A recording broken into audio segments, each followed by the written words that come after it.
মই এইটো কথা ঠিক যে গোটেই অসমতে বিজেপিৰ নেতৃত্বত আকৌ এই তৃতীয়বাৰৰ বাবে একেলেঠাৰিয়ে চৰকাৰখন প্ৰতিষ্ঠিত হ'ব আৰু ডক্টৰ হিমন্ত বিশ্ব শৰ্মাই আকৌ অসমৰ মুখ্যমন্ত্ৰী হিচাপে শাসনভাৰ ল'ব।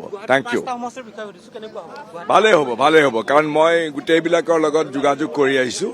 গতিকে নহয়, স্বাভাৱিকতে আমাৰ আশাটো থাকিবই। আমি বিজেপি আৰু এই বিষয়ে কোনো সন্দেহো নাই যে যি চাৰিওফালে যি ধৰণে মানুহৰ যিটো সঁহাৰি আৰু চাৰিওফালে গোটেই অসমতে, গতিকে বিজেপিৰ নেতৃত্বত যে তৃতীয়বাৰৰ বাবে এইখন চৰকাৰ হ'ব এই বিষয়ে কোনো সন্দেহেই নাই, এইটো অৱধাৰিত।